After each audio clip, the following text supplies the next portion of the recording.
पार्वती जी को उनके पूर्व जन्म का स्मरण कराने के उद्देश्य से हरतालिका तीज व्रत के महात्म्य की कथा कही थी। चलिए आज हम लोग भी उस पावन कथा को सुनते हैं। इस कथा की शुरुआत माता पार्वती के जन्म के साथ शुरू होती है। पर्वतराज हिमालय के घर में एक सुंदर कन्या ने जन्म लिया जिसका नाम उमा रखा गया। पर्वतराज हिमालय की पुत्री होने के कारण वो पार्वती कहलाई। बचपन से ही उन्होंने भगवान शिव को अपने पति के रूप में प्राप्त करने का दृढ़ संकल्प ले लिया था। अपनी इस मनोकामना को पूर्ण करने के लिए उन्होंने बाल्यकाल से ही भगवान शिव जी की आराधना शुरू कर दी थी। कई वर्षों तक उन्होंने कठिन तपस्या भी की। देवी पार्वती की इस कठोर तपस्या को देखते हुए उनके पिता पर्वतराज अत्यंत चिंतित हो गए थे।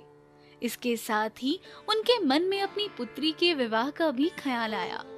एक दिन पर्वतराज के पास देवर्षि नारद पहुंचे और उन्होंने नारद जी का आदर सत्कार किया। इसके बाद पर्वतराज ने देवर्षि नारद को बताया कि उन्हें अपनी पुत्री के विवाह की चिंता सताने लगी है। नारद जी पर्वतराज की समस्या सुनकर बोले कि यदि आपको मेरी सम्मति स्वीकार हो तो आपकी पुत्री के लिए भगवान विष्णु योग्य वर है। वो आपकी कन्या का वरण स्वीकार कर लेंगे। इस पर पर्वतराज आनंदित होकर बोले कि यदि भगवान विष्णु मेरी कन्या को स्वीकार कर लेंगे तो ये मेरा सौभाग्य होगा। इसके बाद नारद जी भगवान विष्णु से बात करने बैकुंठ धाम चले गए और पर्वतराज ने पार्वती जी को भी यही समाचार दे दिया कि उनका विवाह भगवान विष्णु जी के साथ निश्चित हो गया है। जब पार्वती जी को इस बात की जानकारी हुई तो वो अत्यंत निराश हो गई, क्योंकि उन्होंने तो मन ही मन में भगवान भोलेनाथ को अपना जीवन साथी के रूप में स्वीकार कर लिया था। माता पार्वती ने दुखी होकर ये बात अपनी सहेली को बताई और उनकी सखी ने पार्वती जी की सहायता करने का निश्चय किया। इसके बाद उनकी सहेली ने पार्वती जी को एक घने जंगल में गुफा में छिपा दिया। माता पार्वती ने उस गुफे में भगवान शिव जी की पूजा के लिए रेत के शिवलिंग का निर्माण किया और वो घोर तपस्या में लीन हो गई।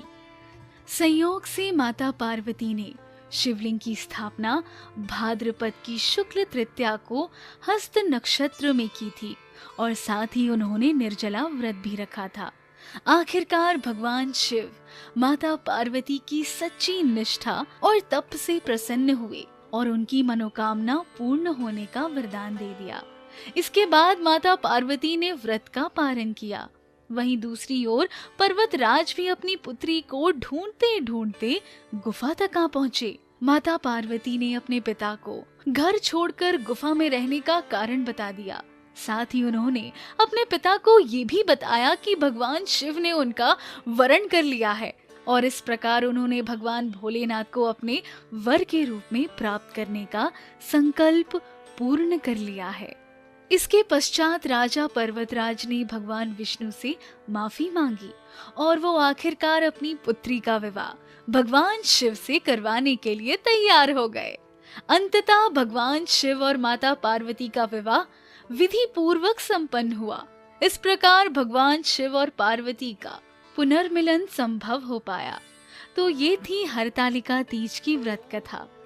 अगर आप भी मनोवांछित वर की प्राप्ति के लिए इस व्रत को विधि पूर्वक करना चाहती है तो श्री मंदिर ऐप पर इससे संबंधित वीडियो को अवश्य देखें। इसी के साथ मैं आपसे लेती हूँ विदा। आपका दिन मंगलमय हो।